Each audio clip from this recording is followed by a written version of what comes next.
அனைவருக்கும் ஆனந்தமான இறைவணக்கம். ஆன்மீக சிவ சொந்தங்களே, நம்ம ஆனந்தொளி ஃபவுண்டேஷன் யூடியூப் சேனலில் நிறைய ஆன்மீக விஷயங்கள், பரிகாரங்கள், பூஜைகள், வழிபாட்டு முறைகள் எல்லாம் சொல்லி கொடுத்துட்ருக்கோம். இப்போது வித்தியாசமான ஒரு தலைப்பை கையில் எடுத்திருக்கோம். மாந்திரிகம் என்றால் சூனியமா செய்வினையா?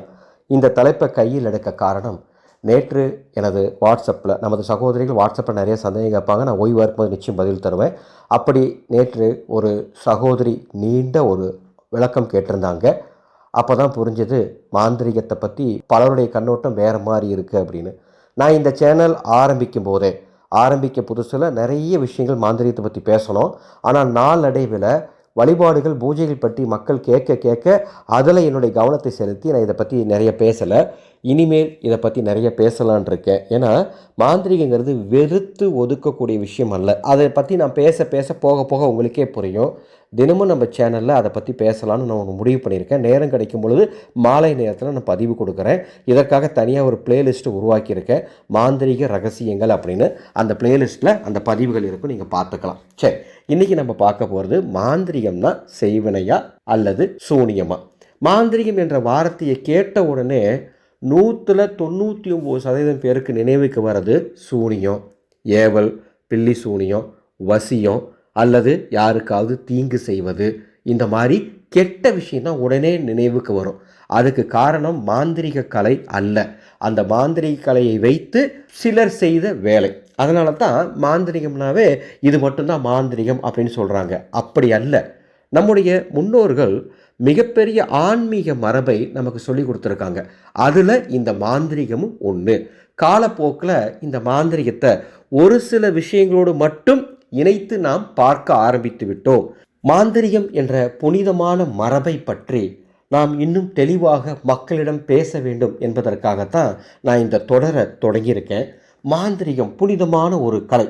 இந்த மாந்திரிகம் என்ற வார்த்தையை ஏன் மக்கள் பயத்துடன் பார்க்கின்றார்கள் என்று சொன்னால், நான் முன்னையே சொன்ன மாதிரி யாருக்கோ செய்வனை வச்சுட்டாங்க, யாருக்கோ ஏவல் வச்சுட்டாங்க, அல்லது நமக்கு இதை பண்ணிட்டாங்க, அவங்களுக்கு இதை பண்ணிட்டாங்க அப்படிங்கிற வார்த்தைகளை நீங்கள் அடிக்கடி உங்கள் அக்கம் பக்கம் வீட்லேயோ அல்லது தொலைக்காட்சி அல்லது சினிமா இந்த மாதிரி விஷயங்களில் இந்த மாந்திரிகத்தை பார்த்தீங்கன்னா ஒரு கெட்ட விஷயமாக தான் காட்டியிருப்பாங்க.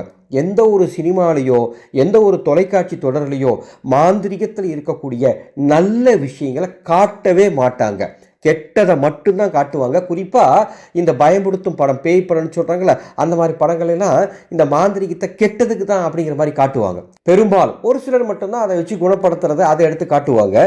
மாந்திரிகங்கிறது ரொம்ப புனிதமான ஒரு கலை. அந்த காலத்தில் இந்த மாந்திரிக மரபை ஏன் நமது முன்னோர்கள் உருவாக்குனாங்கன்னா, சிந்திச்சு பாருங்க. இந்த காலம் மாதிரி அந்த காலத்தில் பெரியதாக போக்குவரத்து வசதிகள் கிடையாது, பெரியதாக எந்த விதமான மருத்துவ வசதிகளும் கிடையாது, அறிவியல் கருவியிலும் கிடையாது. மக்கள் இயற்கையின் மீது பற்று வைத்து இயற்கையை வணங்கி அதை சார்ந்தே வாழ்ந்தார்கள். மழை, விவசாயம், நோய், இயற்கை பேரிடர்கள், பயம், மரணம், இவை அனைத்தும் மனிதனுடைய வாழ்க்கையில் பெரும் அளவுக்கு மாற்றத்தையும் தாக்கத்தையும் ஏற்படுத்தி கொண்டே இருந்தது. இந்த சூழலில் தான் மனிதன் இயற்கையை காப்பாற்றவும், இயற்கையின் சக்தியை புரிந்து கொள்ளவும், இயற்கையின் சீற்றத்திலிருந்து தன்னை காப்பாற்றிக் கொள்ளவும், பின்னாளில் தீய எண்ணம் கொண்ட மனிதர்களிடம் தன்னை காப்பாற்றிக் கொள்ளவும் இந்த மாந்திரிக மரபுகளை, சடங்குகளை உருவாக்கினாங்க. இந்த மாந்திரிகம் என்பது மந்திரம், மாந்திரிகம், தந்திரம் ஆகிய இந்த 3 விஷயங்களாக பிரித்து பார்ப்பாங்க. இதில் மாந்திரிகம், மந்திரம் இரண்டும் ஒன்றா அப்படிங்கிற ஒரு கேள்வி பலருக்கு இருக்குது. அதை பற்றி அடுத்த ஆடியோவில் நம்ம பேசலாம். இந்த ஆடியோவில் மாந்திரிகம் என்பது சூனியம் மட்டும்தானா, மாந்திரிகம் என்பது செய்வனை மட்டும்தானா? நிச்சயம் அந்த மாதிரி கிடையவே கிடையாது. மாந்திரிக கலை பாதுகாப்புக்காக உருவாக்கப்பட்ட கலை என்பதை இந்த இடத்தில் மிக அழுத்தம் திருத்தமாக சொல்லிக்கொள்ள விரும்புகின்றேன். நம்மை பாதுகாக்கவும், நம்மை சுற்றியுள்ள வளங்களை பாதுகாக்கவும், நம்மை சுற்றியுள்ள பறவைகள், விலங்குகளை பாதுகாக்கவும், எதிரிகளிலிருந்து தன்னை பாதுகாத்து கொள்ளவும் நமது முன்னோர்கள் உருவாக்கிய சடங்கு தான் இந்த மாந்திரீக மரபு. இந்த மாந்திரீகத்தில் தன்னை பாதுகாத்து கொள்ள சில வித்தைகள் உண்டு. அந்த வித்தைகள் என்ன செய்யும்? நமக்கு தீங்கு செய்கிற மனிதர்களை நம்மிடம் விரட்டிவிடும். இதை தீய எண்ணம் கொண்டவர்கள் கற்றுக்கொண்டால் என்ன ஆகும்? இதையவே ஒரு வேலையாக செய்து நல்ல விஷயங்கள் கூட விரட்டி விடக்கூடிய, நல்ல குடும்பத்தை கெடுக்கக்கூடிய காரியங்களை செய்தனால தான் அப்போ இருந்து இப்போ வரைக்கும் மாந்திரிகம்னாவே பயம், மாந்திரிகம்னாலே அருவருக்கத்தக்க ஒரு விஷயம், மாந்திரிகர்கள்னாவே ஒரு பார்க்கறதுக்கு ஒரு மாதிரியை பார்ப்பாங்க. அந்த மாதிரி அனுபவங்கள்லாம் எனக்கே நிறைய உண்டு. நான் இதை பற்றி நிறைய ஏற்கனவே நான் பேசியிருக்கேன். பார்த்தீங்கன்னா இங்கே யூடியூப்பில் மாந்திரிகம்னு அடிச்சிங்கனாவே வரக்கூடிய அத்துணை வீடியோக்களும் வசியம் வசியம் வசியம் வசியம், அதன் பிறகு செய்வினை செய்வினை செய்வினை இப்படியே தான் வரும். ஏன்னா அதைத்தான் இன்றைக்கி மக்கள் விரும்பி பார்க்குறாங்கன்னு அதையே கொடுத்துட்ருக்காங்க. அது மட்டுமே மாந்திரிகம் இல்லைங்க, அஷ்ட கர்மங்கள் சேர்ந்தது தான் மாந்திரிகம்.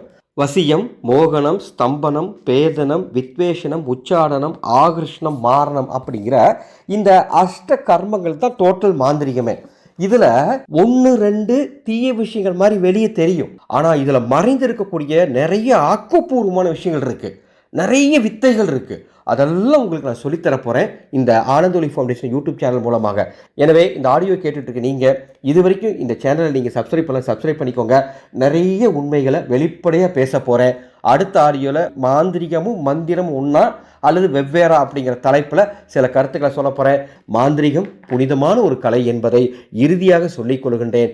அதில் ஒரு சில தீங்கான விஷயங்களும் இருக்குது, ஆனால் பல நல்ல விஷயங்கள் இருக்குது, தெரிந்து கொள்ள வேண்டும். நம்முடன் இந்த தலைமுறையோடு இந்த மரபு நம்ம மறந்துடக்கூடாது. அதுக்காக நிறைய விஷயங்கள் நம்ம பேச போகிறோம். தொடர்ந்து பேசலாம், சரிங்களா? ஆனந்தம் மலரட்டும், ஆனந்த ஒளி பரவட்டும்.